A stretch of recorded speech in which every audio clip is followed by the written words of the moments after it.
Bonjour à tous et bienvenue sur un nouvel épisode de la chaîne Token Talkers. Et on a la chance et l'honneur aujourd'hui de recevoir avec nous Caroline Jurado, qui est la créatrice et fondatrice de la chaîne très connue Les Cryptos de Caro, newsletter, livre, elle est présente partout. Comment ça va, Caroline? Ça va hyper bien, je suis trop contente d'être là avec vous. Ben, nous, c'est Nous aussi. vraiment un plaisir de te recevoir. C'est vrai, ça faisait un petit moment qu'on voulait t'avoir. Et donc maintenant, on sait que tu es disponible. Donc, très content. Et ben, écoute, Caroline, pour commencer, est-ce qu'on peut faire un petit tour sur comment tu en es venue aux cryptos? Parce que les cryptos, c'est quand même quelque chose d'assez récent, assez tech. On se dit, bah, c'est pas fait pour tout le monde. Toi, tu es là, tu es championne du monde pour vulgariser tout ça et apporter un discours très simple. Comment t'en es venue à dire, OK, moi maintenant, je me lance dans les cryptos? Ouais, c'est clair que j'étais pas du tout, prédestinée à être dans le secteur des cryptos parce que je suis pas du tout geek à la base. Je pense que ça se voit même dans mon discours, enfin tout ce que je fais, ça se voit que je suis pas geek. Mais il se trouve que quand j'avais créé ma première start-up, j'étais dans un espace de coworking que je squattais illégalement parce que j'avais pas une thune à l'époque et que mes voisins, eux, ils avaient une boîte tech, c'était des développeurs et ils avaient totalement foiré leur boîte. Franchement, elle marchait pas du tout, mais ils investissaient beaucoup en crypto. Donc on était en 2015 à l'époque. Ils investissaient énormément en crypto et moi je les prenais pour des énormes losers. Et il faisait que de me dire, mais Caro, on avait un débat, c'était infini. Caro, tu comprends rien. Toi, tu travailles trop dur, tu essaies de faire une bonne boîte et tout, mais regarde, nous, on a capté la vie, on investit en crypto. Et moi, j'étais là, genre, mes bandes de nazes, vous allez tout rater, etc. Et moi, 3 ans après, j'ai revendu ma boîte, j'ai gagné un peu d'argent, mais eux, ils étaient multimillionnaires, quoi. Vous avez investi un peu avant tout le monde, quoi. Et donc, comme 100% des personnes qui sont rentrées dans les cryptos, j'y suis rentrée à cause d'un énorme somme absolu d'être passée à côté d'une opportunité. Et donc, quand j'ai vu ça, je me suis dit, putain, c'est pas possible que tu passes à côté de ça parce que t'as cru que c'était trop compliqué pour toi. Tu les as pris pour des geeks qui comprenaient rien à la vie. Et donc, j'ai passé tout le temps que j'avais à commencer à me renseigner sur les cryptos. Vraiment à cause de la FOMO, quoi. Et comme tout le monde, je pense, j'ai énormément galéré à comprendre ce secteur. Je trouve que tout était très compliqué. Les ressources en français étaient pas claires. Enfin, rien n'était simple pour moi en tout cas. Et je me suis dit, c'est bizarre que ça soit aussi compliqué. Je suis quand même pas bête. Je devrais comprendre ce truc-là. Et donc, je me suis dit, en fait, c'est juste qu'il n'y a pas de ressources accessibles pour des gens comme moi, enfin, genre des fans de Britney Spears et d'Harry Potter, tu vois, qui sont pas des énormes geeks et qui ont quand même envie de comprendre ce truc-là. Et donc, c'est à partir de là que j'ai commencé à aussi produire du contenu sur le sujet. Donc, tu as commencé par l'éducation, en gros. Tu as commencé à toi apprendre et en même temps dire, OK, moi j'ai compris, maintenant je suis capable d'éduquer. Et c'est comme ça que tu t'es lancé. Ouais, je pense que c'est arrivé à peu près 1 an et demi après avoir 1 an et demi ou 2 ans après avoir commencé à vraiment me plonger dans le milieu des cryptos, j'ai commencé à produire du contenu dessus. Ouais, mais à la base, c'était rien du tout. Je faisais ça pour m'amuser parce que la boîte que je dirigeais à ce moment-là, c'était une boîte qui m'amusait pas tellement. Je me disais, bon, bah, ok, c'est mon boulot, mais c'est pas si marrant que ça ce que je fais. Et donc, je cherchais un truc pour m'amuser par ailleurs. Et c'était ça. OK. Et c'était quoi cette première boîte, du coup, que tu as lancée, que tu as eu la chance de revendre? Oui, C'était rien à voir alors, avec les cryptos, j'imagine, du rien coup. à voir. C'était un logiciel RH. Waouh, Euh, OK. ouais, que je vendais Trop bien. au DRH du CAC 40 pour prendre en compte la vie des salariés de la boîte de manière plus régulière. OK. Ouais, donc tu étais déjà quand même un peu dans la tech, pas la tech du tout crypto, mais tu étais quand même déjà bien visionnaire. Tu étais loin de. Ouais, tu étais déjà entrepreneuse dans l'âme, tu avais des bonnes idées, tu étais capable de lancer des choses. Ouais, félicitations. Puis tu as réussi à la revendre et puis du coup, tu es passé de l'ARH au crypto, quoi. Là, c'est plus un saut, là, c'est un pont, carrément. Là, Ouais, c'est deux mondes différents. ouais, c'est clair, mais je pensais jamais que ça arriverait. Même quand je me suis lancée à créer du contenu sur les cryptos, j'ai jamais cru qu'un jour je lâcherais mon business principal pour me mettre à temps plein dessus, que ça deviendrait une vraie boîte, etc. Jamais, je m'y attendais pas du tout. Ok, ouais, bah c'est des fois, je pense que c'est des parties de la vie qui arrivent comme ça. On se dit, ok, bah, c'est pas censé arriver, mais ça arrive, je le prends. Ça se Ah passe bah oui, super oui. bien, ça se passe pas mal. ça se passe un peu plus mal, c'est pas grave, j'ai appris. Et toi, ça s'est bien passé. Et donc, félicitations pour toi, tu as osé. Au jour d'aujourd'hui, tu es une des références, en tout cas sur le domaine de l'éducation et au niveau de la conversation et de la facilité d'apprendre à tout un écosystème au nouveau le monde des cryptos.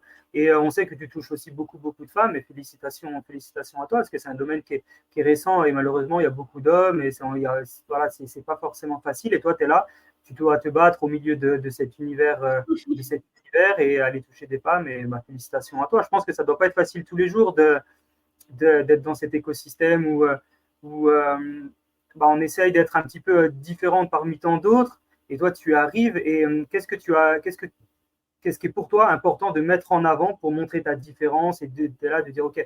Parce qu'aujourd'hui, tu as là une des plus grosses newsletters francophones, peut-être même la plus grosse newsletter francophone. Elle a quoi, 2 ans, 3 ans, si je ne dis pas de bêtises, 2 ans? Ouais, ça fait 2 ans et demi. En 2 ans et demi, alors qu'il y en a qui sont dans les cryptos depuis 7 ans. Comment tu as fait? Comment tu as fait pour que ça aille aussi vite? Eh ben, alors, il y a eu plein de facteurs, mais le plus important, je pense, c'est que je me suis positionnée à un moment donné où ce que moi je voulais faire, il y avait une attente et que ça n'existait pas. C'est-à-dire que j'ai réfléchi sur qu'est-ce que moi j'avais vécu comme expérience quand j'ai voulu apprendre les cryptos et qu'est-ce qui ne m'a pas plu dans cette expérience-là. J'ai fait une liste de critères et j'ai dit ok, je vais faire exactement l'inverse. Et donc, ce qui existait beaucoup, c'était de l'anonymat. On s'exprime beaucoup de façon anonyme et moi, ça me faisait me sentir en insécurité. Et donc, j'ai décidé que on saurait qui je suis, que je tutoierais ma communauté, que ma communauté me tutoierait, qu'elle m'appellerait Caro, qu'elle verrait ma tête, qu'elle verrait où je suis quand j'écris, qu'elle verrait ce que je fais, etc. Parce que ça crée de la confiance dont moi j'ai besoin, par exemple. Je me suis aussi dit que tout le monde parlait de jargon compliqué, que moi j'emploierais aucun mot de jargon. Et que donc, s'il fallait transformer un petit peu les choses pour que ça rentre, et ben je le ferais, que je m'en foutais. Ça, c'était ma ligne directrice, c'est que je n'emploierais pas de jargon.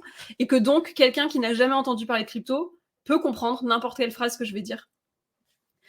Et ensuite, il y a eu pas mal de... ce que je fais le plus, c'est que je vais essayer de trouver des exemples de la vie et les appliquer aux cryptos. Parce que les cryptos, c'est tellement nouveau. C'était une innovation qui est tellement importante que c'est vachement difficile de conceptualiser de quoi il s'agit, comment fonctionne cet écosystème, alors qu'il y a des choses qu'on a déjà vécues dans notre vie qui nous permettent en fait de comprendre ça. Et donc, je vais dire, tu te rappelles quand tu étais au lycée, se passait ci, se passait ça, et puis j'explique ces choses-là, et je dis, c'est exactement pareil en crypto, sur ce truc-là, c'est ça qui se passe. Donc j'essaye vraiment de faire des métaphores, des liens avec le concret, avec le réel, pour que les gens me comprennent. Et après, c'est sûr que le fait d'être une femme, ça fait que ma communauté, elle est mixte. J'ai 45% de femmes dans ma communauté. Donc, c'est chouette, quoi. Je pense qu'en France, il n'y a personne d'autre qui a... Je pense que toutes les femmes qui s'intéressent aux cryptos sont dans ma communauté. Donc ça, c'est chouette. Et sinon... Donc, tu as voulu vraiment marquer la différence par ton authenticité, par le fait de dire, OK, il y a des codes, moi, je vais venir et je vais tous les casser. En gros, c'est ça, hein, si on peut résumer. C'est ça, et puis je me suis aussi dit, tout le monde est sur Twitter ou sur des trucs sérieux, moi je serai sur des réseaux qui sont faciles, je serai sur Instagram, là où tu suis tes trucs, sur TikTok. La newsletter, après, c'était un truc qui était très important pour moi, parce que je voulais aussi pouvoir expliquer des choses un peu plus en détail, un peu plus longuement, etc.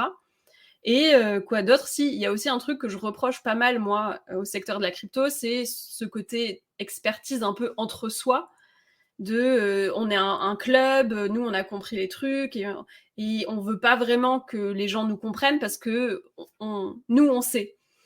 Et donc moi sur ça, je sais pas, j'ai l'impression que les gens quand ils comprennent la crypto, ils font genre qu'ils ont toujours compris et qu'ils sont juste plus intelligents que tout le monde, et donc du coup ils rendent les choses compliquées. Et donc moi j'essaie de faire l'inverse, de dire tout le temps que moi je captais rien, que c'est normal, que ça a l'air compliqué, mais d'essayer de simplifier au maximum. Donc c'est vraiment, je pense que c'est ça qui fait que ça marche en fait. Sûrement, c'est que tu apportes quelque chose de nouveau, un regard différent. Et dans tous les cas, je pense qu'on quand on marque une différence, forcément on se fait repérer. Des fois en bien, des fois en mal, des fois on est aimé, des fois on est détesté. Mais le fait de ne pas rentrer dans le moule, c'est comme ça qu'on apporte une force. Et donc je pense que c'est ça. Et tu parlais juste avant de ta newsletter, qui était vraiment quelque chose qui tenait à cœur. Quel est pour toi l'impact, la mission? Qu'est-ce qu'est-ce que tu veux faire tous les jours avec cette, enfin, c'est pas tous les jours cette newsletter, mais comment tu veux la mettre en place? Qu'est-ce qu'elle développe? Comment elle touche les gens? Quel est le retour que tu as par rapport à ça? Parce qu'il y a un gros travail derrière cette newsletter quand même. Est-ce que tu Ouais. peux nous en dire plus? La newsletter, donc c'est tous les lundis. Mon but, ça va être Précise de... qu'on l'a reçue ce matin, donc ça veut dire qu'on Oui. tourne à lundi. Mais ça marche très très bien, elle est magnifique. Et ben, mon but avec cette newsletter, enfin, à la base, le but, il y a 2 ans et demi, c'était de répondre aux plus grosses questions que les gens se posaient sur les cryptos. Et au fur et à mesure, bah, ça a été d'aller explorer différents sujets. Donc, j'essaye à chaque fois d'aborder un point de l'écosystème crypto, blockchain, d'une façon la plus lisible possible. Enfin, j'imagine toujours les cryptos comme du sirop. Genre, c'est trop bon, mais c'est hyper sucré. Tu peux pas le boire comme ça. Tu dois le diluer dans beaucoup d'eau pour que ça se boive bien. Et donc, c'est ce que j'essaye de faire. J'essaye vraiment de dire, OK, je veux traiter ce sujet-là en crypto, mais il est un peu complexe. Je veux que les gens puissent le digérer. Et donc, hop, je vais raconter une histoire. Je vais essayer de mettre ça, de diluer ça dans plein d'eau pour que ça soit agréable. Donc, c'est ce que je fais dans la newsletter.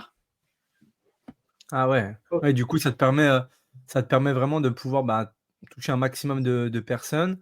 Et est-ce que, du coup, ce côté, c'est ça qui peut être intéressant, c'est que malgré le fait que toi, tu redonnes, on va dire, ces informations d'une façon qui est beaucoup plus digérable, du coup, on va dire.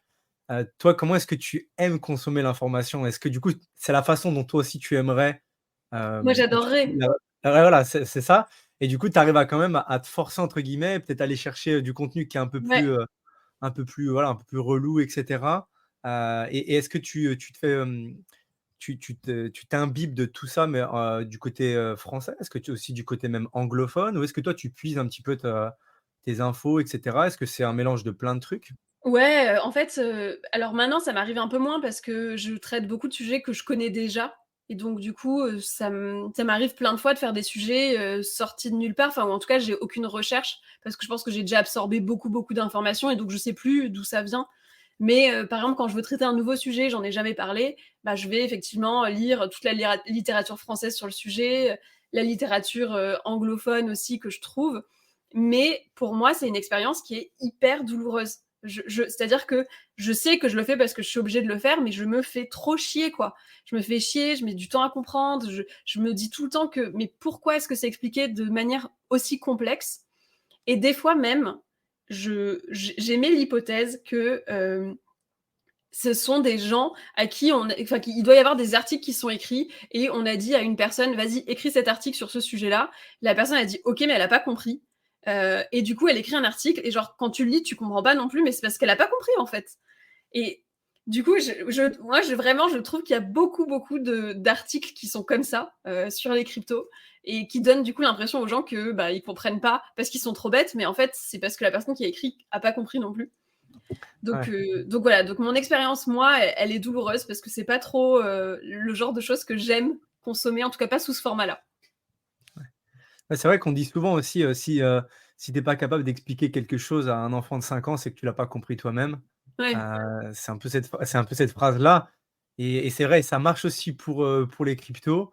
Mais bon, ça reste évidemment un exercice qui est ultra compliqué et du coup, donc ouais, tu continues mais quand même d'absorber.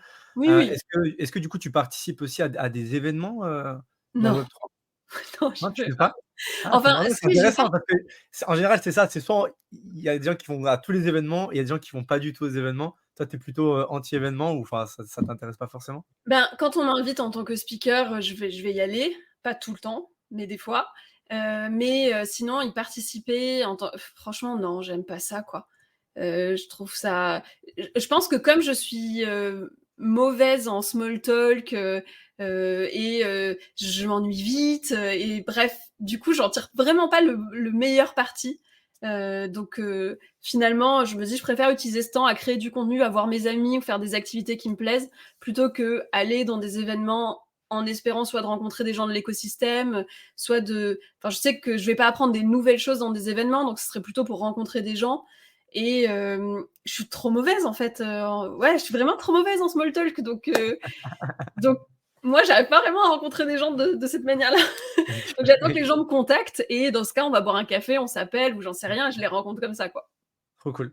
Ouais, mais en fait, enfin, au final, tu es 100 toi-même et c'est ce qui t'a réussi jusqu'à présent donc voilà, pourquoi pas, enfin, rester dans ta ligne et peut-être que ça peut être aussi, justement, alors peut-être à l'avenir, l'avenir nous le dira, mais l'occasion pour toi de créer, des événements qui sont, encore plus à ton image et qui sont loin de ce qu'on connaît aujourd'hui, qui aujourd'hui, bah, c'est des événements comme tu dis, il y a les speakers, il y a le côté networking et cetera et peut-être qu'en fait, bah, le jour où tu fais un event, c'est, je sais pas, dans un parc, buffet canadien, musique et puis voilà. Enfin, je veux dire un truc, complètement, plutôt informel, plutôt très nature. Je sais pas, tu vois? C'est, OK, à voir, intéressant en tout cas. Donc pas du tout d'event, mais quand même tu continues en tout cas de te nourrir de ça et je suis curieux de savoir, du coup, parmi tout le web 3, parmi, bah, toute la technologie et cetera, tout ce qu'il y a, quelles sont un petit peu toi, les choses qui t'attirent le plus? Je sais pas, je vois qu'il y a les cryptos, il y a Metaverse, il y a la tokenisation qui est en train d'arriver, il y a vraiment c'est énorme. Toi, quels sont un peu les thèmes que tu aimes aborder ou même qui te plaisent et qui te fascinent le plus dans cet écosystème? C'est très, très dur de répondre à ça parce que ce que j'adore dans les cryptos, c'est que c'est un sujet qui est très profond et que tu as plein de choses à aller explorer. Moi, je me passionne pour, bah, découvrir des trucs sur les métaverses. J'adore, ben, ma grande, mon grand intérêt du moment, c'est vraiment, bah, tous ces trucs-là de tokenisation, de ces projets qui viennent transformer des choses du quotidien en apportant la technologie blockchain et ben, pour l'instant, on se rend pas encore compte, à quel point, en fait, j'ai trop hâte qu'on en soit au moment où on va utiliser la blockchain, on saura même pas. Ouais, ça sera totalement transparent pour nous, mais ça va être juste tellement plus facile dans notre vie et donc ça, c'est des trucs qui m'intéressent pas mal, mais je suis quelqu'un de très curieux donc je suis tous les sujets m'intéressent et ce qui m'intéresse le plus, ça va être de me dire: «Comment est-ce que je peux en faire une histoire, qui est intéressante pour les autres?» Donc c'est Pas plus c'est facile ça. ça, moi, qui me plaît. Mmh? C'est vraiment pas facile ça, de trouver toujours une histoire comme ça. Storyteller un truc aussi compliqué, comme le disait Lupo juste avant. Enfin, il faut savoir l'expliquer à quelqu'un comme s'il avait 5 ans. Et souvent, les gens, justement, ils l'expliquent très mal parce qu'ils ne l'ont pas compris. Et de toujours essayer de trouver une façon, un angle, une approche d'expliquer quelque chose comme ça, bah, franchement, ça ne doit pas être facile tous les jours. Tu dois un petit peu un petit peu t'arracher les cheveux en te dire oh là là, mais c'est quoi cette nouveauté? Comment je vais pouvoir l'expliquer? C'est quelque chose sur lequel tu travailles ou c'est un peu plus inné? Toi, c'est facile d'expliquer ce genre de choses. Il y en a qui sont assez, ouais, peut-être, enfin, voilà, ils prennent une info, ils sont capables. Je sais que Lupo, il est comme ça. Il prend une information en 2 secondes, il est capable de te l'expliquer très facilement. Et moi, j'ai besoin de beaucoup plus travailler avant de pouvoir expliquer quelque chose. Est-ce que toi, tu es plutôt du mode je la reçois et je la sors comme ça, ou tu travailles un peu plus pour vraiment trouver le bon angle pour ta Non, communication? j'ai un gros travail enfin, tous les jours, je commence chacune de mes journées de travail par écrire pendant 1 heure et demie à propos des cryptos.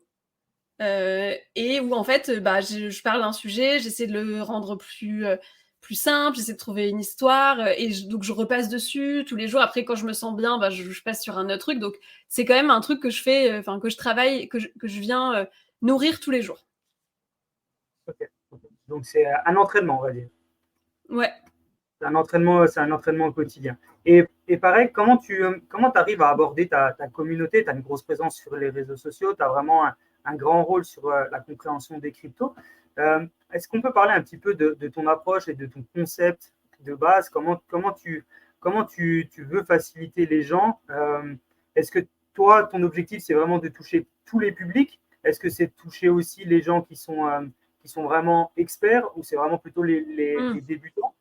Parle-nous un petit peu de ton approche et de ta vision par rapport à ton contenu sur les réseaux. En fait, c'est facile. Moi, je veux toucher la Caro d'il y a 5 ans ou 6 ans. Grosso C'est ton modo, avatar. voilà, je veux toucher des gens, qui sont, des hommes et des femmes, qui vont être des personnes plutôt lambda, qui ont une curiosité, mais qui comprennent pas bien comment fonctionne cet écosystème. En fait, je suis la première marche. Tu connais rien aux crypto, tu passes par moi, tu comprends assez pour pouvoir t'installer dans le pays. Et après, bah, tu vas aller consommer du contenu d'experts parce que tu le comprendras, parce que du coup, bah, ça sera moins compliqué, etc. Donc, moi, j'ai vraiment vocation à faire la première marche. Je m'intéresse pas du tout aux gens qui comprennent bien les cryptos parce que ça m'amuse pas de faire du contenu d'expertise.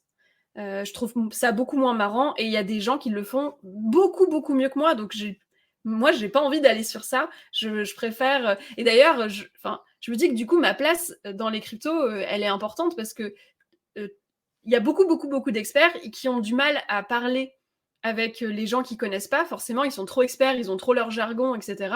Bon, bah, il manque une marche et c'est moi cette marche-là. Donc, ça, c'est ma vocation à moi, ma position, c'est ça. Ah ouais.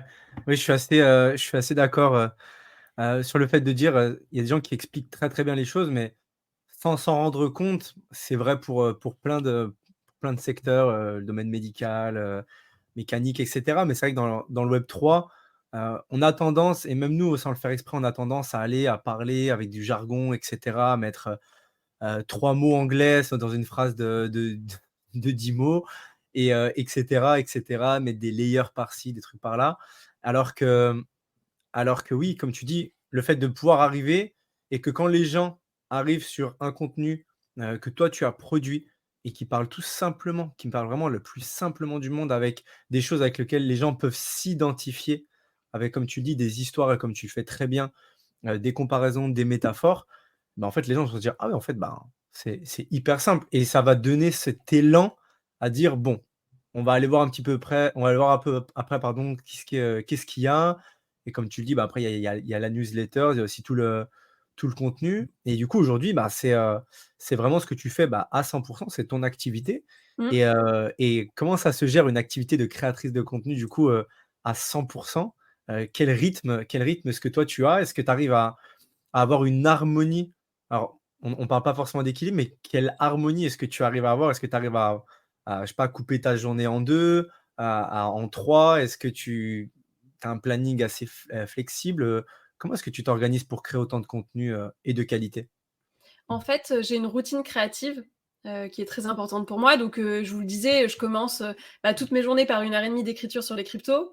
Après, il va y avoir, 1/2 journée par semaine où je vais écrire des scripts pour des vidéos, où ensuite je vais les tourner, je vais les monter, et puis je vais écrire des billets d'humeur sur X et Y sujet. Grosso modo, moi, j'ai quand même 80 de mon temps qui est dédié à créer du contenu. Donc, et le reste du temps, ça va être un peu de la logistique, de l'admin, et cetera, des podcasts comme avec vous, des trucs comme ça. Mais sinon, mon job, c'est vraiment beaucoup de lire, d'écrire et de tourner des choses. Donc, mon job, c'est un rêve, hein, franchement.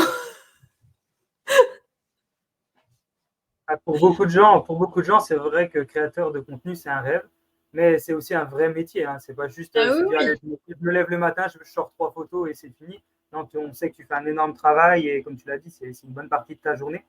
Et, euh, et c'est ce qui fait aussi que bah, c'est un vrai métier que tout le monde ne peut pas le faire. Parce qu'il faut savoir le faire, il faut savoir parler, il faut savoir expliquer les choses.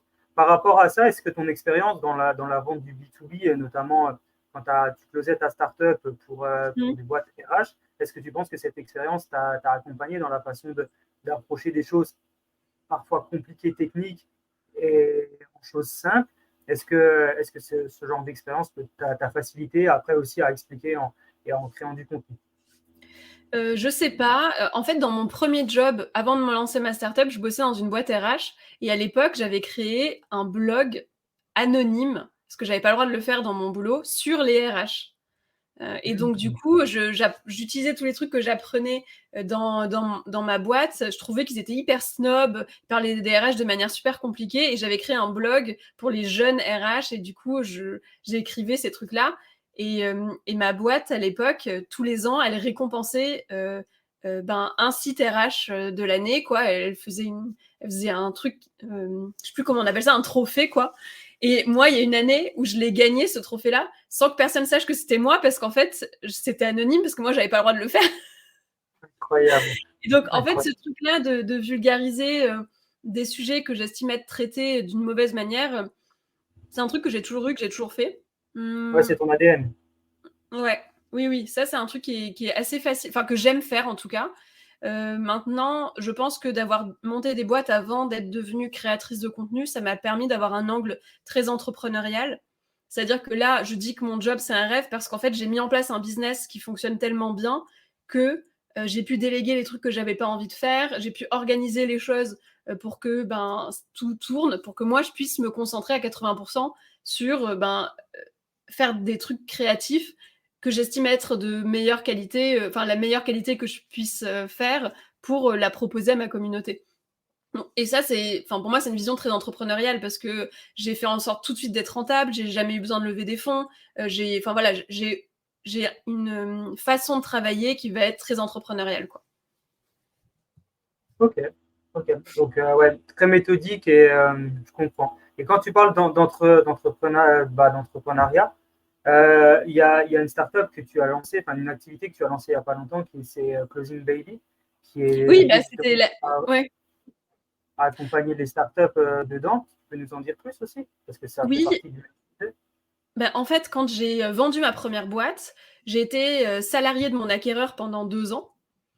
Ça, c'était dans le contrat de vente, hein, et quand je les ai quittés, je savais pas quoi faire. J'avais un peu d'argent, mais je savais pas quoi lancer quoi comme business. Je savais juste que j'avais envie de repartir dans l'entrepreneuriat, mais pas de la même manière que ce que j'avais fait jusque-là, parce que lever des fonds, diriger une équipe de 10 personnes, c'est beaucoup de... C'était une façon de travailler qui me rendait pas si heureuse que ça finalement, même si ça apportait quand même beaucoup de valorisation. Et donc je me suis dit, en attendant de savoir quoi faire, tu vas utiliser ce que tu as comme compétences. Et il se trouve que j'étais une très bonne commerciale en B2B, parce que c'est ce qui avait permis à ma première boîte d'être rentable. Quand j'ai été rachetée par cette autre boîte, je suis devenue directrice commerciale de cette boîte, donc c'est un truc que j'avais beaucoup fait. Et donc j'ai lancé cette activité-là, histoire de occuper mon temps, gagner de l'argent en attendant de trouver une activité qui me plairait. Et c'est à côté de ça que j'ai lancé les cryptos de carreau, juste comme ça pour m'amuser en me disant comme ça je mets des petites billes, je teste des trucs et on verra ce qui se passe. Et c'est vrai que en janvier, pas ce janvier-là, mais janvier d'avant, c'est là que j'ai tout arrêté. Je suis passée à temps plein sur les cryptos de carreau, ouais. Donc il y a 2 ans. Je prends quelques secondes pour vous remercier d'être avec nous sur cet épisode. C'est d'ailleurs pour cela que nous aimerions vous offrir notre guide sur la tokenisation. Il est disponible dans le lien en description, vous allez pouvoir apprendre encore plus sur cette révolution. Si vous voyez de la valeur dans nos conversations et notre contenu, vous pouvez également nous soutenir en laissant 5 étoiles sur votre plateforme d'écoute préférée. Merci, car grâce à vos évaluations, vous nous aidez à toucher encore plus d'auditeurs passionnés comme vous. Reprenons l'épisode. Ok. Entre-temps, tu as fait d'autres... Un an 1 an et 2 ans. Non, 2 ans. 2 ans. Ouais. Ah, ça passe vite, hein. Ça passe vite. C'est clair. Et entre-temps, tu as aussi sorti 2 livres. Ouais. Tu t'arrêtes jamais? Tu as le temps un petit peu de dormir quand même, ou ça se passe comment? En fait, tu sais, quand tu passes tes journées à écrire, finalement, écrire un livre ou 2, c'est Ouais, presque facile. c'est pas que c'est facile, parce que franchement, écrire un livre, c'est pas comme écrire une newsletter, hein. Ça se fait dans la douleur quand même. Mais je sais pas, non, les choses se font, quoi. Ouais, c'est naturel, facile. Oui. Pas facile, mais naturel pour toi. C'est vrai que d'ailleurs, on invite tout le monde à aller voir le livre, hein. Il est disponible partout, à la FNAC, à Cultura, je crois, Amazon. Enfin voilà, vraiment, il est disponible partout. N'hésitez pas à aller l'acheter, même il y en a plusieurs. Mais c'est vrai que pour beaucoup de gens, c'est pas facile, hein, de faire un livre. On en a fait un aussi avec Lupo dans le secteur de la tokenisation. On sait que c'est vraiment pas facile et que il faut aller se chercher au fond de soi-même, il faut le gratter. Mais bon, toi, tu en as fait 2, donc félicitations à toi, 2 fois plus de respect. Mais c'est pas facile. Et qu'est-ce qui t'a mis la puce en disant, OK, j'ai déjà une newsletter, je suis présente partout, mais en plus, je vais faire un livre. Qu'est-ce qui t'a motivé à le faire? J'avais jamais trop pensé en réalité. Le premier livre, c'était une maison d'édition un peu indépendante qui m'avait contactée, qui m'avait proposé. Et je m'étais dit, ouais, après tout, pourquoi pas, ça va me faire apprendre des nouvelles choses. Et une fois que j'ai sorti le premier livre, j'ai été contactée par toutes les maisons d'édition de Paris pour me proposer d'en réécrire un. Et donc, Quand j'ai vu Hachette, je me suis dit, OK, c'est les plus gros en France, je peux pas refuser un bouquin à Hachette. Là, c'était vraiment le FOMO, hein.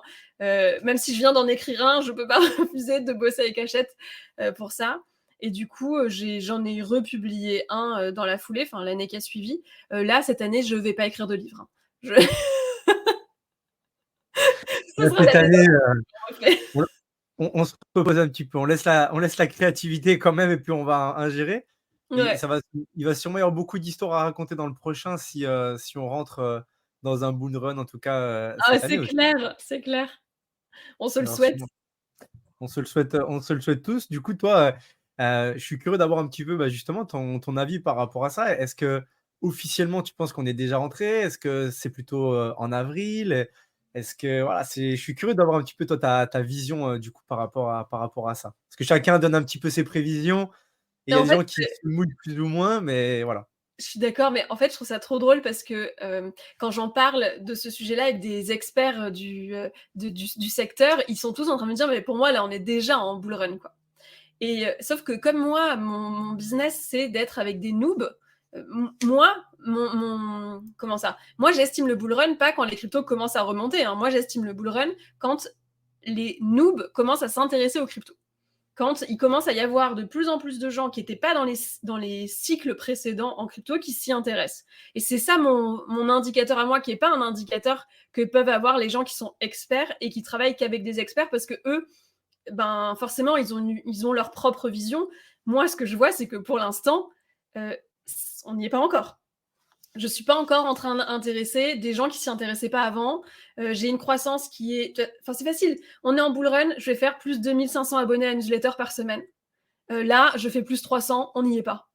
Voilà, c'est clair. C'est une métrique C'est ton ultra importante. thermomètre. On va rester bien en contact hein, parce que du coup, tu vas pouvoir bien nous dire dès que ça commence à pumper un peu là, au niveau de la newsletter. C'est un Après, indicateur qu'on n'a pas, nous. moi, j'ai vraiment l'impression d'avoir un business qui est 100% corrélé au prix du Bitcoin. Je vois Mmh. que tout est très, très interdépendant, que j'ai la chance d'avoir une communauté qui est intéressée par ce sujet-là et qui continue de me lire, de regarder mes vidéos, etc. Mais je vois bien que pour l'instant, la croissance, donc j'arrive vers des nouvelles personnes de manière assez lente. Alors que quand le sujet est vraiment porteur, c'est les gens qui viennent à moi. Beaucoup, beaucoup, beaucoup, beaucoup. Donc, moi, j'en ai tiré mon parti. Je fais comme toutes les boîtes dans la crypto. Je profite quand c'est de l'hypercroissance et le reste du temps, je structure. Hiberne. Exactement. Et tu prépares les bases pour quand ça explose. Ouais, donc, tu as le bon thermomètre. Et c'est vrai que c'est super intéressant de t'écouter comme ça en disant, bah voilà, moi, en fait, selon le nombre d'abonnés à ma newsletter, je sais si on est en bull run ou pas. Ça, c'est quand même super intéressant. Je ne connaissais pas ce thermomètre-là, mais Je ok. pense je pense qu'à part moi, personne ne fait ça, hein. Mais c'est Bah vrai non, que mais j'ai vraiment un doigt dans le monde autre que la crypto. Donc, je vois bien, en fait, je vois bien quand ça commence à intéresser ou pas les gens. oui, parce que tu veux toucher le public entrant de Oui, l'écosystème. Et le public entrant, bah, c'est surtout celui-là qui est les premiers qui nous expliquent le bull run. Et peut-être que les autres qui font de l'éducation aussi comme toi, qui essayent de faire du contenu comme toi, ils visent peut-être moins, on va dire, les entrants. Et donc, du coup, bah, forcément, ils n'ont peut-être pas ce même KPI. Ils le voient peut-être sur leur chaîne YouTube, sur autre chose. Ils voient qu'il y a un peu plus d'abonnés, un peu plus de vues que d'habitude, sans forcément savoir si c'est des curieux ou pas. Donc, oui, oui, oui. Je pense que moi, particulièrement, c'est mon positionnement qui me fait avoir cet angle-là. Et peut-être que je me trompe, mais bon, on sait quand même qu'à chaque nouveau cycle, il y a plus de nouveaux entrants que d'anciens présents. Et donc, c'est forcément une métrique à prendre en compte, quoi. c'est important. Et l'éducation dans le secteur des crypto-monnaies, tu en penses quoi? Est-ce que dans le secteur francophone, il est bien fait? Est-ce qu'il pourrait être mieux fait? Pour les personnes qui sont nouveaux, est-ce qu'effectivement, c'est important de se former par exemple avec toi ou avec d'autres? Mhm. Qu'est-ce que tu en penses? Bon, moi personnellement, je sais hein, qu'il faut se former, mais qu'est-ce que tu en penses? Est-ce que vraiment l'éducation dans ce secteur, c'est quand même une des clés? Alors oui, je trouve que l'éducation, évidemment, c'est un point qui est clé dans l'écosystème des cryptos parce qu'il y a un moment donné, si on veut que ça se développe, il faut l'expliquer aux gens. je sais pas si vous vous rappelez, je sais pas quel âge vous avez, mais enfin bon, à l'époque, quand Internet est arrivé et que les gens étaient persuadés qu'en l'an 2000, on allait tous mourir à cause d'Internet. Genre, clairement, je pense que pour cette innovation-là, ils ont dû mettre en place des trésors d'éducation pour que les entreprises comprennent, pour que le grand public comprenne, etc. Et je pense que pour les cryptos, c'est exactement la même chose qui se passe. Tout est tellement différent, il y a tellement de jargon spécifique, le marché fonctionne d'une manière tellement particulière que tu es obligé à un moment donné, et puis c'est risqué, c'est quand même un marché sur lequel les gens investissent, et où en plus un marché sur lequel les gens qui comprennent 2 mots ont l'impression qu'ils comprennent ce qui se passe et qui du coup peuvent faire des erreurs qui sont super importantes, quoi. Et bref, donc je pense que l'éducation est primordiale sur ce sujet-là, sur ce secteur, et je pense qu'il y a d'ailleurs la place pour beaucoup de vulgarisateurs sur le sujet encore, hein, franchement. Ouais, on est persuadé, ça on en est persuadé, mais ça serait bien qu'on ait plus de femmes aussi dans l'écosystème, parce que ça soit comme cliente, comme investisseur, mais comme Ouais. entrepreneur. Et pour toi, qui est une entrepreneur au féminin dans ce domaine crypto, quel est le plus gros défi, les plus grosses opportunités de cette sphère crypto ou blockchain? C'est quoi pour toi peut-être les plus grosses difficultés ou les plus gros défis à l'heure actuelle pour le fait qu'il n'y ait pas plus de femmes dans l'écosystème? Ce qui fait qu'il n'y ait pas beaucoup de femmes dans l'écosystème, pour moi, c'est qu'il n'y a pas beaucoup de femmes visibles qui permettent de s'affiler. Enfin, tu vois, typiquement, en France, il y a des études qui sont faites tous les ans sur les investisseurs crypto. Et ces études, elles sont faites en partenariat avec des sites comme Cryptost et compagnie, et qui disent qu'il va y avoir 4% de femmes qui investissent en crypto.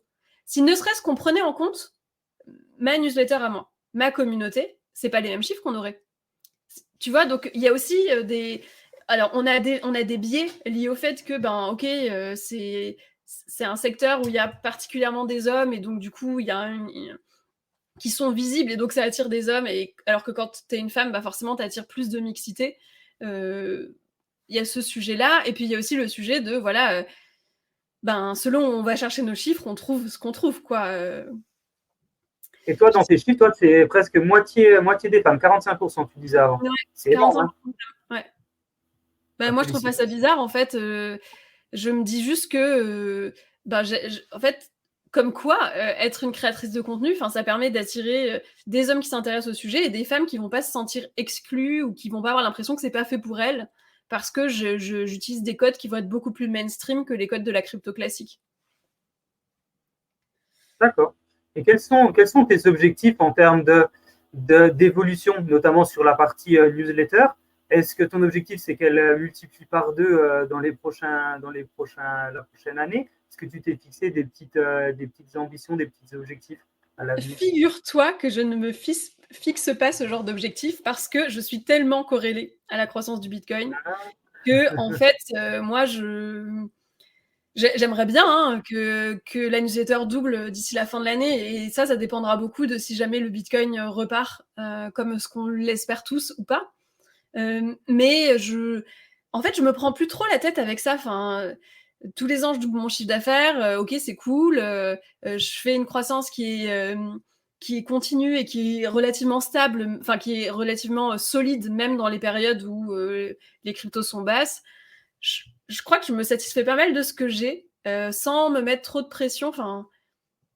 Je sais pas, je trouve ça stressant, en fait, de se mettre ce genre d'objectif-là en tête. J'aurais l'impression d'échouer, alors que ça dépend pas vraiment de moi.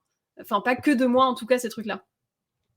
Ouais, c'est vrai que, comme tu dis, si en plus tu as vraiment remarqué ça, on le remarque tous dans le Web3 où, dans tous les cas, l'intérêt, il est grandissant. Plus, les cryptos on en parlent, plus Bitcoin il est haut, et plus, voilà, tous les créateurs de contenu explosent, et parce qu'il y Ouais. a énormément de recherches, et cetera.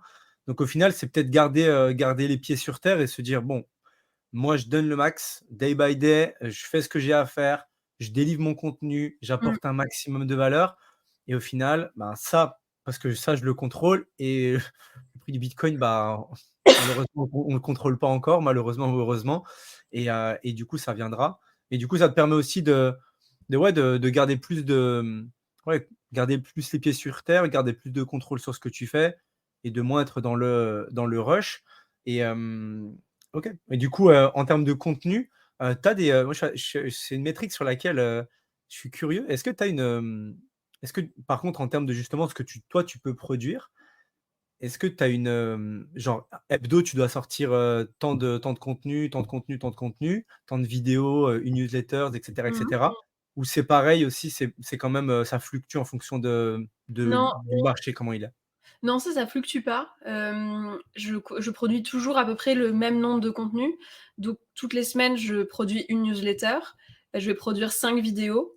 Je vais produire, un billet d'humeur et ensuite, là, ça fait un moment que je l'ai pas fait, mais ça va repartir. Je vais produire 2 posts pour LinkedIn. Donc grosso modo, ça c'est ma production de base et après souvent, il va y avoir, des podcasts, soit pour moi, soit pour les autres, en plus, des vidéos sur YouTube, donc des vidéos plus longues. Quand il y a un livre, il y a un livre. Enfin bref, il y a un peu, il y a des contenus qui vont être, à des moments donnés, mais dans la semaine, dans tous les cas, le minimum du minimum, c'est qu'il y aura toujours une newsletter et 5 vidéos. OK. Ça, c'est, ton rythme de croisière qui te permet, d'optimiser ta croissance, de toujours quand même avoir donné, de la valeur à ta communauté pour, Mmh. aussi garder les gens dans cette communauté et pour que les gens voient que ça bouge. Parce que des fois, on peut Ouais. dire, les gens peuvent se dire: «OK, je viens, mais OK, s'il se passe pas grand chose, OK, je vais aller voir, ailleurs». Donc de garder aussi, les gens en haleine et c'est un vrai truc et cet esprit justement de créativité. Hem, Tu l'alimentes est-ce que tu l'alimentes d'une certaine façon? Est-ce que alors on a vu un petit peu le côté éveil, mais le côté artistique, on va dire, Mmh. au sens pur, hem, tu regardes est-ce que je sais pas, peut-être tu t'inspires même d'autres types de formats, d'autres créateurs qui sont même pas du tout dans le web 3. Comment est-ce que tu l'alimentes, tout ça? Alors déjà, tous les jours, avant mon heure et demie d'écriture sur la crypto, je fais une demi-heure d'écriture intuitive. Donc ça, c'est, un truc super important aussi pour, me lancer. Après, je fais des ateliers d'écriture, sur de la poésie, sur de l'écriture de chansons aussi, sur l'écriture de fiction. Enfin, j'adore ça. Donc je fais des ateliers. Je suis un programme de créativité également. Donc, avec, à peu près, ça fait quoi? C'est 1 heure de cours par, semaine, plus 1 heure d'exercice par jour de créativité. Donc voilà, c'est vrai que sur les sujets créativité, pour le coup, je vais beaucoup voir du côté plus artistique. Je fais aussi de la peinture, voilà, de la danse, du chant. Donc j'explore un petit peu tous ces trucs-là et ça me nourrit beaucoup pour mon travail en fait. Ouais, donc il y a vraiment, le contenu et c'est là, en fait, que ce que je trouve, très intéressant, c'est que vraiment on peut retrouver, en fait, le bout du bout, c'est-à-dire le contenu que nous on voit, ça vient de, toute une créativité, plein de choses que tu stimules aussi au Ouais. quotidien et qui te permettent, d'arbitrer tout ça, de mettre en forme et à la fin de délivrer ça. Il y a j'imagine évidemment, beaucoup de choses qui t'ont inné et que tu as une sensibilité par rapport à ça, mais derrière tu continues de le stimuler et c'est intéressant parce qu'il y a des gens qui vont te dire: «Ah oui, mais ouais, bon, toi tu as de la créativité, c'est facile pour toi» et cetera. Alors que ça reste quand même, Ouais.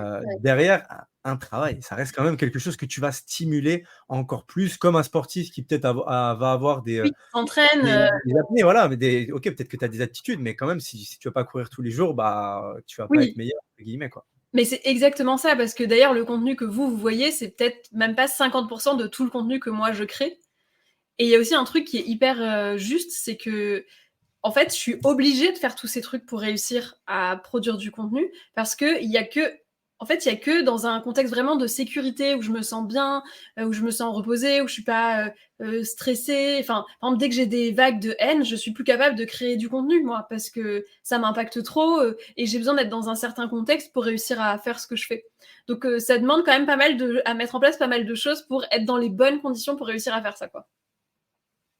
Ouais, c'est vraiment un état de flow, qu'il faut Mmh. arriver, à retrouver et comment est-ce que tu arrives à avoir un petit peu ce côté, déconnexion justement? J'imagine que tu te prends aussi des temps où tu es Ouais. complètement, déconnecté des réseaux et cetera. Peut-être, hebdo ou peut-être de temps en temps tu dis: «OK, je prends 3 jours, je suis complètement off». C'est pas évident. Je sais qu'en tout cas pour les créateurs de contenu, on peut vite passer du côté, OK, métriques, les likes, les tout ça et cetera. Je regarde qu'est-ce qui se passe. Comment est-ce que tu arrives à justement à bien te connecter pour être bien avec toi-même et et toi, tu veux? Alors, c'est une super bonne question. J'ai une méthode pour ça, parce que je pense que je suis passée par toutes les erreurs sur le sujet. Et maintenant, ce que je fais, c'est que je vais déjà, je vais créer toutes mes vidéos en même temps, donc sur une même journée pour la semaine. Et c'est aussi le moment où je vais, par exemple, faire mon programme de story que je veux créer dans la semaine. Donc, je vais un peu tout décider une fois dans la semaine. Et après ça, je me connecte que pendant une demi-heure par jour sur les réseaux sociaux. C'est-à-dire le moment où je poste, je vais poster les vidéos sur tous les réseaux, les stories, je réponds aux DM à ce moment-là. Et au bout d'une demi-heure, maximum 45 minutes, je déconnecte et je passe sur mon compte perso. Où là, si je me connecte, par exemple sur Instagram, c'est pour scroller des vidéos de chatons, clairement. Et j'ai pas ce truc-là d'aller voir les likes, si ça marche ou pas. Et il y a qu'une seule fois dans la semaine où au moment où je vais tourner toutes les vidéos, avant de le faire, je vais regarder toutes les vidéos de la fois d'avant et je me dis, ok, qu'est-ce qui a marché, qu'est-ce qui a pas marché.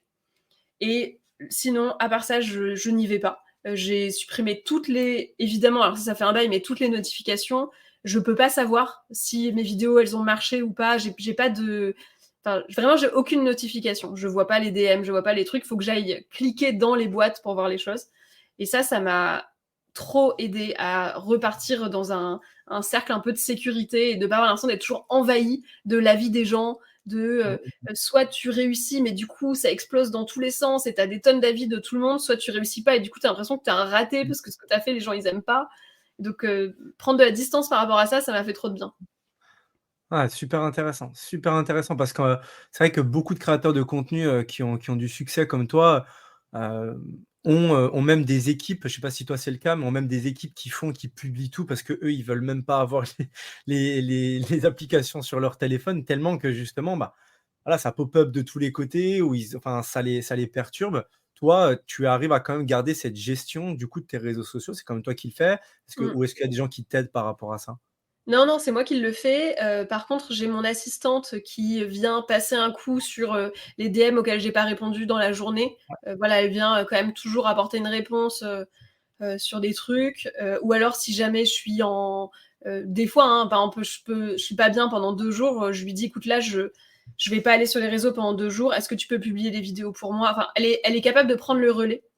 Si jamais moi j'ai besoin de prendre de la distance. Mais je suis très vigilante à ça parce que ça m'est quand même arrivé quelquefois de me prendre des grosses shitstorms et de pas pouvoir bosser pendant des semaines. Donc maintenant, je sais qu'il faut que je fasse attention à ça.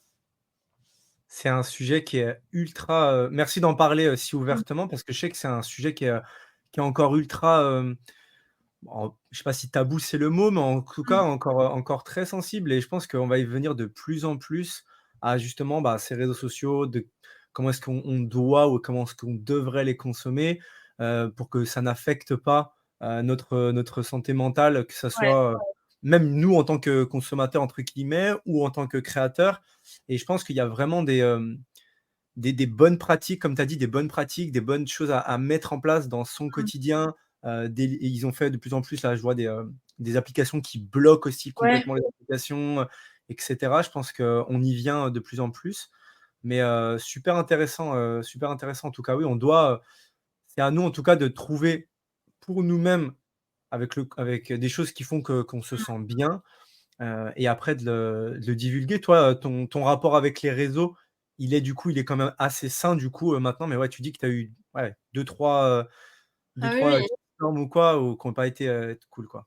Oui et puis il y a eu ça et puis il y a aussi, enfin franchement, la première année, je pense, j'ai fait toutes les erreurs. Je regardais tous les jours, combien il y avait d'abonnés à la newsletter, je recevais des notifications dès qu'il y avait de nouveaux abonnés, je recevais des notifications sur chacune de mes vidéos, j'allais voir tous les jours les commentaires, les machins. Enfin, en fait, je me prenais une dose d'informations par jour, sur moi, sur la vie des gens sur moi tout le temps, qui était indécente et je pense que tant que tu es pas passé par là, tu peux pas te rendre compte à quel point c'est important vraiment d'être super rigide, enfin en tout cas d'avoir un protocole, disons, qui te permette de rester en sécurité. Moi, il y a eu un moment, c'était soit j'arrêtais, je changeais de métier, soit je trouvais une solution pour pas être impactée par les réseaux sociaux et bah j'ai trouvé une solution donc tant mieux quoi.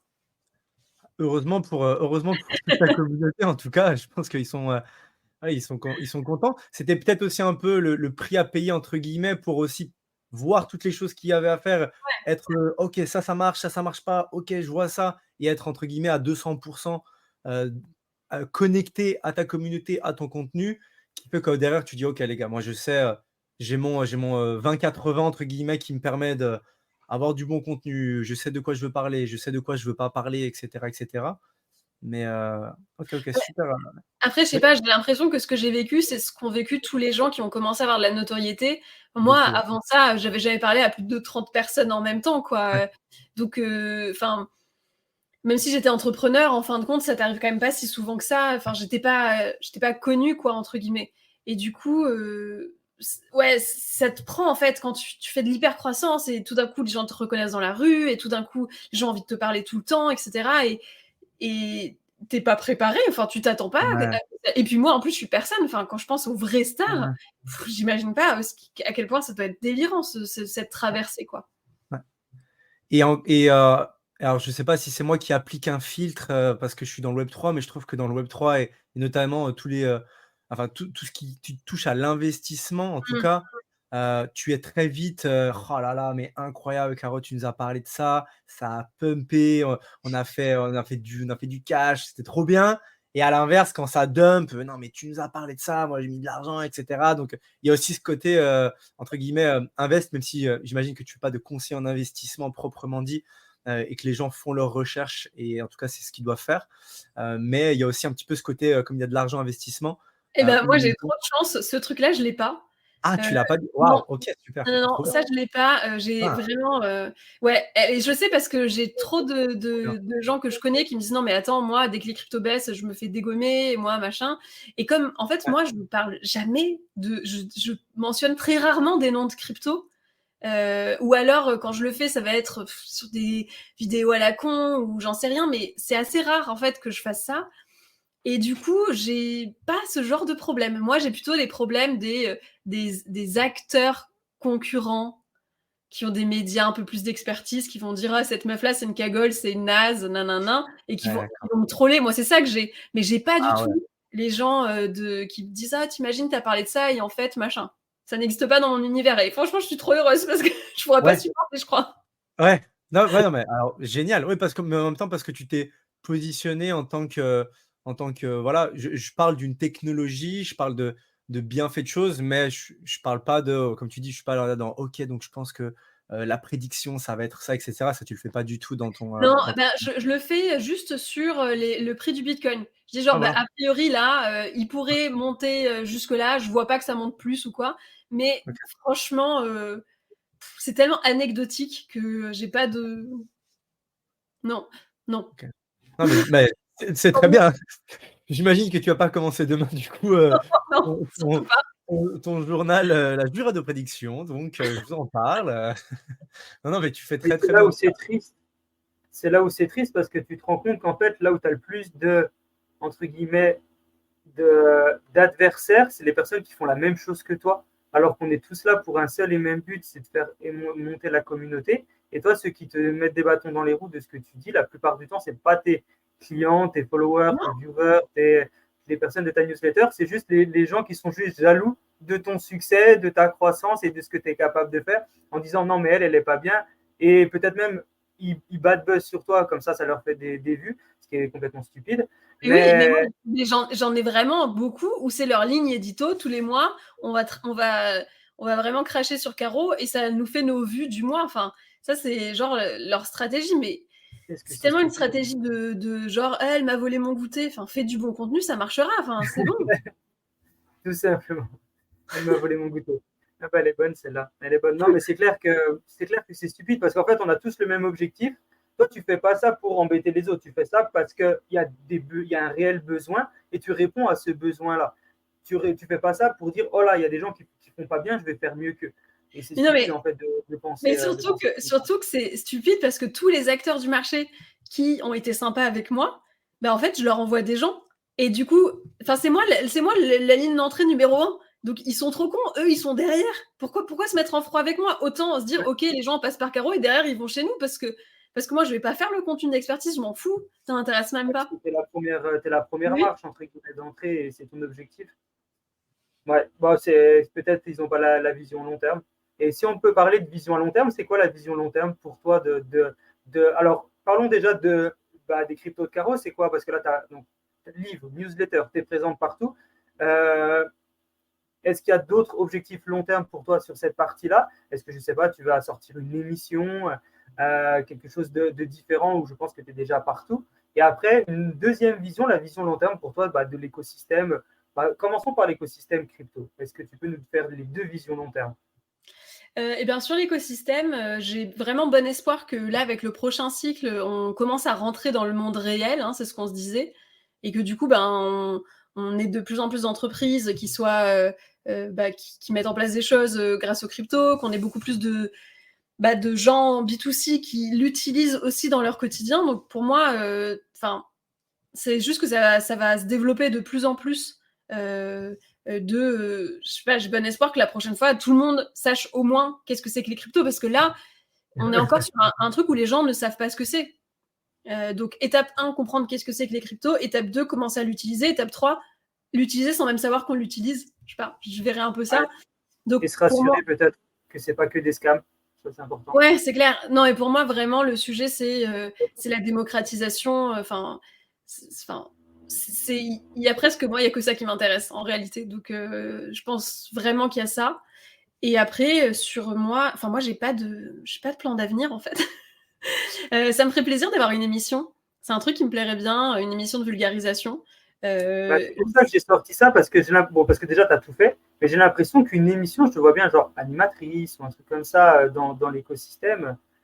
J'ai un peu fait à des moments, mais j'aimerais bien avoir quelque chose d'un peu plus. En fait, ce qui me plairait, moi, ça serait d'avoir une émission de vulgarisation au sein d'un truc très très grand public. Donc voilà, ça c'est quelque chose qui me plairait, mais bon, à voir. Et sinon, Bon, BFM, des choses comme ça quand tu dis grand public? Non, BFM, c'est pas assez grand public. Non, BFM, c'est très.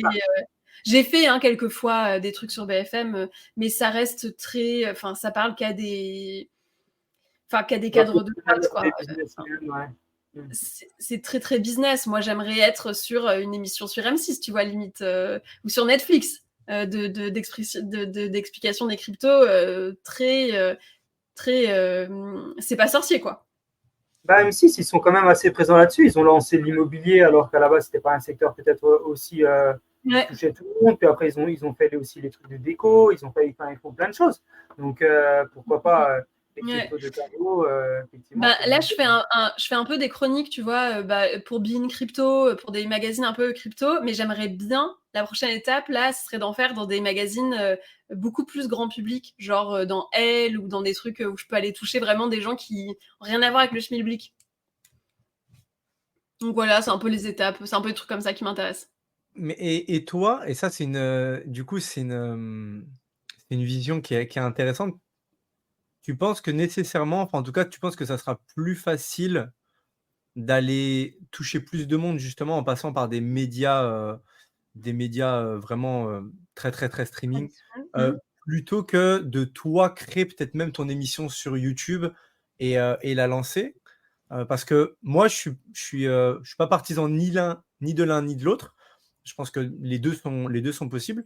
Mais en tout cas, je n'enterrerai pas ce côté, OK, j'ai envie de faire une émission, je fais mon émission sur YouTube, je la balance et ça va toucher un maximum de monde. Je vois aujourd'hui MrBeast, si je regarde, voilà, le mec, enfin, il est plus regardé que je sais pas, peut-être toutes les chaînes de télévision aux États-Unis, ou la moitié en tout cas. Il a une visibilité de malade. Donc au final, est-ce que justement, ce côté un peu sur le côté, je lance mon média, je lance mon émission, ça ne peut pas aussi le faire? Tu soulèves un point qui est super important. Figure-toi que c'est dans ma liste de réflexion pour l'année. C'est plutôt un sujet de logistique chez moi. Ouais. C'est que en même temps que tout ça, j'ai pas non plus envie de me faire chier. Et donc, il y a un moment donné, soit je trouve une équipe qui peut vraiment bien bosser avec moi, mais je déteste manager. J'ai quand même des petits délires, genre je suis phobique administrative, je déteste manager, et puis je déteste la logistique. Ouais, ok. Qui font que des fois, je vais faire un choix plutôt qu'un autre, tu vois. Ok. Pour que Ouais, ma vie soit agréable. je peux comprendre que tu as juste envie d'arriver peut-être sur un plateau, comme tu dis, tout est ready, ça tourne, on avance, et puis voilà, tu n'as pas forcément envie de t'occuper de tout ce qu'il y a derrière. Mais comme tu dis, ouais, peut-être avec une bonne équipe, au final, en tout cas avec la communauté que tu as déjà, ça peut que push. Et quand je vois aujourd'hui, au final, les gens, quand ils veulent aller chercher une information, ils vont quand même, bah, sur YouTube. Ça reste le Directement. deuxième, Ouais. le deuxième moteur de recherche sur YouTube. Le troisième, c'est TikTok, Oui. qui aussi est un peu présente. Donc ouais, ça peut être intéressant. Il me semble qu'aussi TikTok, il voulait à promouvoir justement du contenu même plus long, beaucoup plus long, avec du 5 minutes, plus de 5 Ouais. minutes, etc. Donc, Ouais, c'était leur plan, mais ça nécessite quand même de faire du contenu qui soit un peu plus professionnel que ce que moi je fais. Moi, je fais beaucoup de contenu amateur, enfin au ouais, sens tournage amateur. ouais. Et ça nécessite. Mais ça fait partie des sujets que j'explore. J'ai des rendez-vous demain justement pour ces trucs-là. Ah! Donc OK. ouais. OK, OK, OK. Ah, donc intéressant. Donc ouais, il y a quand même de donc oui, tu vas voir un petit peu, où ça t'amène au niveau de ta vision pour toi. Mais en tout cas, ce qu'on note et ce qu'on ressent, c'est que tu as envie de faire encore beaucoup pour l'écosystème. Tu as envie d'aider un maximum de gens, d'impacter un maximum de personnes à se mettre au crypto, Ouais. à mettre un pied dans le Web3. Ça, c'est la mission qui t'anime, chaque jour, quoi, j'ai envie de dire. Oui, ouais, franchement, mais même, enfin ça c'est la belle façon de présenter les choses. La vérité, c'est que moi, je m'amuse beaucoup, que je trouve Ouais. que le sujet est super intéressant et que je vois pas de manière plus fun que de, m'adresser à cette cible-là qui me permet, en fait, moi, de faire des choses de façon marrante, qui me plaisent et tout, quoi. Ouais, je pense que tu aimes aussi bien ta communauté et qu'elle joue vraiment un grand rôle. Et justement, en parlant du rôle de ta communauté, à quel point pour toi c'est crucial? Est-ce que tu aurais continué de faire ça si tu avais vu que la communauté ne te suivait pas? Est-ce que tu aurais quand même continué? Mais le fait que ta communauté bah, voilà, te motive, te suive, enfin vraiment est là partout, et on sait que c'est vraiment la base d'une communauté pour le développement d'une entreprise. Est-ce que, à quel point c'est important pour toi? C'est entre le choix des deux. C'est primordial. Okay. C'est Ah, c'est primordial. vraiment Enfin, important. quand tu t'adresses à des gens, si jamais les gens t'écoutent pas, ben, en fait, à un moment donné, c'est difficile c'est difficile, en fait, de parler, dans le vide.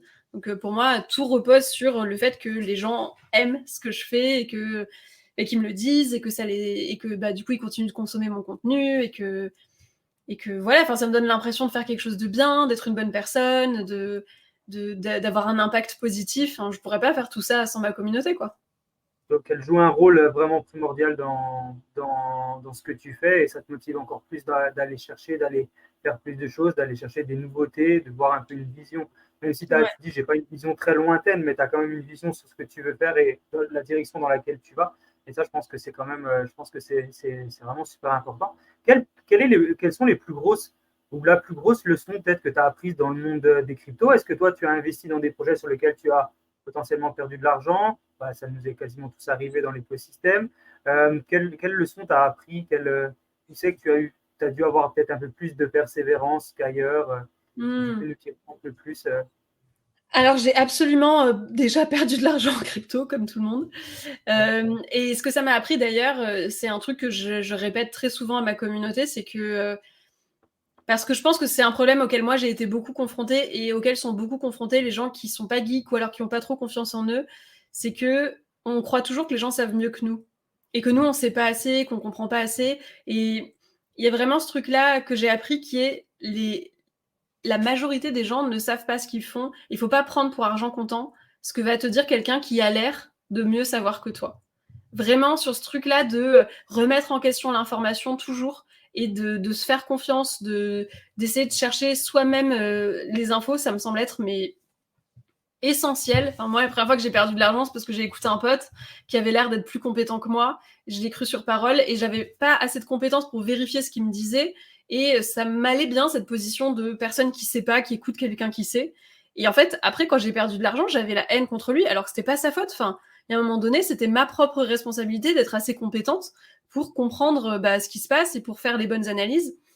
Donc, il y a beaucoup ce truc de responsabilisation de soi-même et de juste pas croire que quelqu'un qui va utiliser du jargon compliqué, il est forcément plus au courant que toi. C'est pas très vrai dans ce secteur, je trouve. Enfin, il y en a où c'est le cas, mais c'est pas pour autant qu'il faut écouter ce qu'on te dit, quoi. Donc, si tu avais un conseil à donner par rapport à une leçon que tu as apprise, c'est bah, écoute-toi un peu plus, peut-être renseigne-toi un petit peu mieux. C'est pas parce que la personne d'à côté a l'air de mieux s'y connaître qu'elle s'y connaît vraiment. et fais tes Oui, propres analyses pour être sûr de ne pas tromper. c'est vraiment, fais en sorte d'être assez compétent pour pouvoir challenger les conseils qu'on te donne. De ne jamais rien prendre pour argent comptant. C'est-à-dire, si toi, tu me dis, bah, moi, je pense ça du secteur, je peux le prendre en note et réfléchir à si moi, je pense ça du secteur et pas partir du principe que je pense ça parce que toi, tu as l'air d'être plus compétent que moi. C'est plus ça, parce que ça te coûte de l'argent en crypto si tu fais confiance aux gens. Donc, Avec la tu vois, volatilité avec, forcément, ça coûte 2 fois plus, voire 3 fois plus. Ok, d'accord. Et est-ce qu'il y a des écosystèmes pas forcément que dans le monde des cryptos, mais aussi dans le monde du Web3 que tu suis, que tu apprécies? Je ne sais pas si tu es dans le monde du gaming, est-ce que peut-être le monde du métaverse? Tu parlais un petit peu de la tokenisation, c'est un secteur que l'on fait beaucoup, sur lequel on est assez présent avec Lupo. Toi, tu penses qu'à part le domaine des cryptos, dans le monde du Web3, la tokenisation, c'est quelque chose, il y a un gros avenir? ah bah oui, oui. Enfin, moi, je dis crypto parce qu'en fait, je parle à des noobs qui savent pas de quoi on parle. Et donc, crypto, c'est le seul mot qu'ils connaissent à peu près. Mais on s'entend que c'est juste une appellation marketing pour se faire comprendre du grand public. Et que, en fait, ce qui m'intéresse, c'est tout l'écosystème, tout ce qui a trait à la blockchain de près ou de loin, la tokenisation, le Web3 et compagnie. Hein. C'est vraiment tout l'univers. Et après, est-ce que j'ai un secteur auquel je crois en particulier? Franchement, je sais pas. Franchement, je sais pas. Je trouve que tout est intéressant, tout est nouveau, tout est intéressant. Donc, je me compare. Tu sais, je suis un peu comme un petit être émerveillé face à tout ce qu'il y a, je dirais plutôt. Mais non, autrement, je sais pas te dire.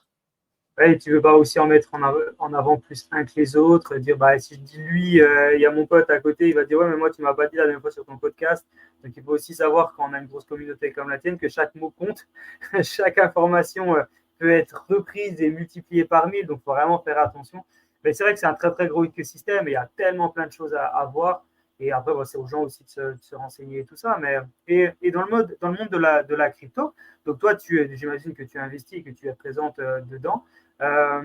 Et actuellement, tu as une vision long-termiste dans les cryptos, c'est-à-dire que toi, tu mets un petit peu d'argent tous les jours dedans, ou tous les mois, un petit peu comme un DCA, ou tu attends que ça soit le plus bas, ou tu attends que ça soit le plus haut pour ressortir, sans vraiment faire de conseils en investissement, parce que ce n'est pas du tout l'objectif. Comment toi, tu as de la vision dans le monde des cryptos et comment tu gères cette partie-là? Imagine, on découvre qu'en fait, j'investis pas du tout en crypto et que j'y crois pas du tout. Mais si. Je rigole. Alors, ma vision, alors je peux totalement vous la partager. Hein. Donc, moi, alors je crois absolument aux crypto sur le long terme, mais je crois aussi à la puissance d'avoir de la trésorerie. Et donc, moi, je fais des plans d'investissement par cycle. Donc, je fais pas vraiment un DCA parce que comme, franchement, je suis confrontée aux crypto tous les jours. Enfin, moi, clairement, j'ai mis beaucoup plus en janvier quand les cryptos étaient hyper basses que ce que je mets maintenant, parce que moi, je vais définir par cycle quelle est la trésorerie que je veux investir. Et ensuite, je répartis et j'essaye de l'acheter au meilleur prix par rapport aux possibilités de là où j'en suis dans le cycle. Et après, je fais mes hypothèses de revente dans le cadre du cycle. Donc, je sors de la trésorerie à chaque cycle que je réutilise aussi en partie pour réinvestir ensuite. Donc, j'ai une vision long terme, mais moi, je suis pour prendre du cash. Ouais, c'est la priorité. Et sans nous dire dans quoi tu investis, parce que ce n'est pas l'idée, dans combien de crypto-monnaies tu as un petit peu d'argent? Est-ce que tu as un visuel là-dessus? Est-ce que c'est Ouais, plutôt bien 2 sûr. ou 3, une dizaine? Ouais, je vais te dire une vingtaine de cryptos dans lesquels j'investis. Je crois qu'en réalité, c'est plutôt 30. Ah, quand même. Bravo. Ben, c'est pas plus intelligent que ça, hein, parce que ça me demande vachement plus de travail pour suivre mon plan d'investissement. D'ailleurs, ceux qui écoutent ça, je vous recommande pas de le faire. Parce que moi, il se trouve que je suis tellement dans le sujet que je vais pouvoir challenger mon plan tout le temps, j'ai plein d'infos tout le temps, etc. Puis des fois, je mets des billes dans des trucs, ou après, j'y repense plus parce que ça, c'est un truc un peu à part. Enfin, voilà, mais disons que sur mon plan fixe, j'ai, je dirais une vingtaine de cryptos entre lesquels je répartis. Ok, donc ouais, tu es quand même assez diversifié Oui. dans le secteur des cryptos en me disant, bah voilà, j'investis quand même pas, Oui, pas alors, sur une. suis très diversifiée parce que tu vois, j'ai un plan qui comprend des cryptos sûrs, des cryptos un peu moins stables et puis des cryptos volatiles. Enfin bref, j'ai évidemment une répartition de portefeuille qui est claire. Mais en revanche, 80% de mes investissements en tout sont en crypto. Genre, clairement. Ah, quand même, 80% de ton portefeuille dans la crypto. Global d'investissement et dans les cryptos. Et c'est vraiment pas un truc que je recommande aux autres. Il se trouve que moi, je mets toutes mes billes au même endroit. Genre, j'ai ma boîte dans les cryptos, 80% de mes investissements dans les cryptos. Je dirais pas que c'est très malin de faire ça. Néanmoins, ça me coûte trop, moi, d'aller vers quelque chose qui soit moins rentable que les cryptos. Ça me coûte tellement émotionnellement que je me dis franchement, au pire, voilà, je mesure totalement mon risque. Et donc, je le fais vraiment en conscience. Maintenant, je pense qu'il faut quand même être un peu solide pour se dire ce genre de choses. J'aimerais pas qu'il y ait des gens qui m'entendent dire ça et qui disent « Oh, moi aussi, je vais faire pareil », alors qu'ils se rendent pas bien compte de tous les tenants et aboutissants, quoi. C'est un peu ça. Faire le 80-20 en disant 80 dans les cryptos, parce que c'est comme ça que Caro, elle fait. Oui, je comprends ce que tu veux dire. Et c'est quoi le 20%? Tu peux nous dire, c'est quoi? C'est l'IMO? C'est dans quoi les l'IMO, j'ai eu, mais je déteste. Non, le 20%, c'est en bourse. Ah, ok. Oui, bah, c'est à peu près aussi la même chose, quoi. C'est aussi quelque chose d'un peu plus volatile, c'est des actions et tout.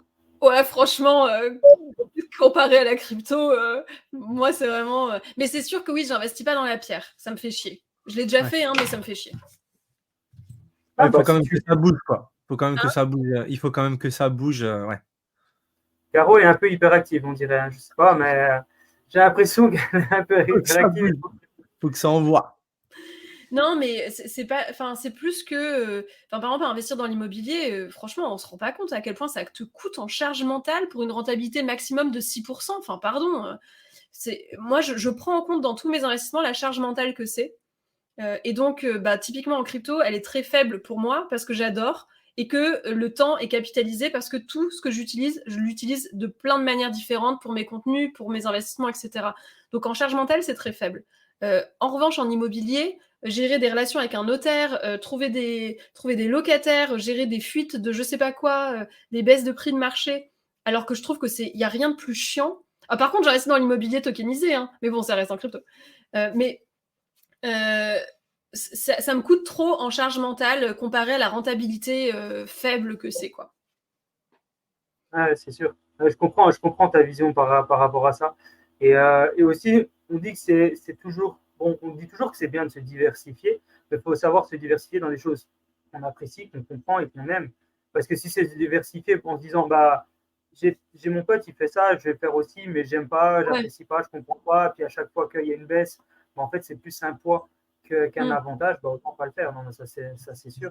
Et quand tu parles aux gens au jour d'aujourd'hui, ta communauté, avant, quand tu as commencé dans le business, c'était beaucoup de l'entreprise, donc du B2B. Maintenant, c'est beaucoup plus des particuliers. Hein. Tu as des entreprises quand même qui te contactent, qui te demandent des conseils, qui te demandent de faire des cours. Comment ça se passe? Alors, j'ai quelques conférences, mais j'accepte de moins en moins parce que le coût investissement, rentabilité n'est pas très bon, je trouve.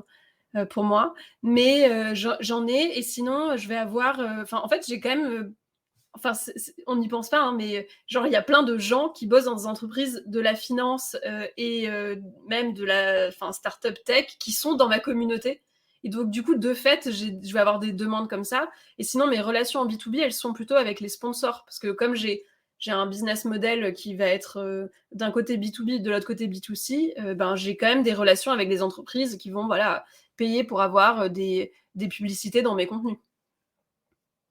Et même les gens qui viennent de la finance, les banques, tout ça, je pense qu'ils ont aussi besoin de personnes qui apportent des conseils, de la vulgarisation de cet écosystème. Et oui. Des fois, j'ai des dingueries qui m'arrivent. J'ai genre un mec au service des impositions à Paris, qui me dit bah oui, en fait, tout mon service, on est abonné à ta newsletter parce que on essaie de comprendre comment ça marche, rapport à la flat tax par rapport aux crypto. J'étais là genre ah ouais, d'accord. Ça me retombait dessus un jour, ce truc. Donc si j'ai quand même des trucs un peu marrants, quoi, de gens qui utilisent mon contenu. Dans tous les cas, comme tu as dit, tu étais la première marche. Et c'est pas parce qu'on vient du monde de la finance ou on vient du monde des startups qu'on connaît forcément l'écosystème des cryptos. Dans tous les cas, on tombe tous un jour à apprendre et on commence tous par quelque chose.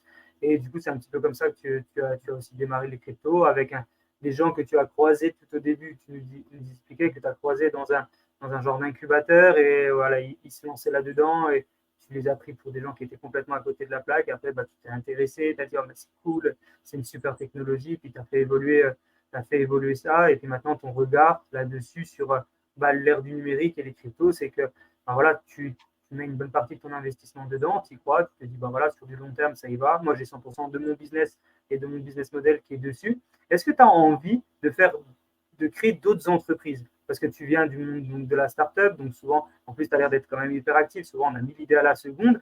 Est-ce que tu t'es dit, OK, je vais lancer un autre business qui n'a rien à voir avec les cryptos? Est-ce que tu t'es dit, je vais lancer un business avec les cryptos, mais peut-être plus sur, je sais pas, du NFT, sur de la tokenisation? Est-ce qu'il y a d'autres business qui te titillent, pardon? En fait, je suis très fidèle là, j'adore ce que je fais, j'adore la manière dont je le fais, j'adore les possibilités que j'ai.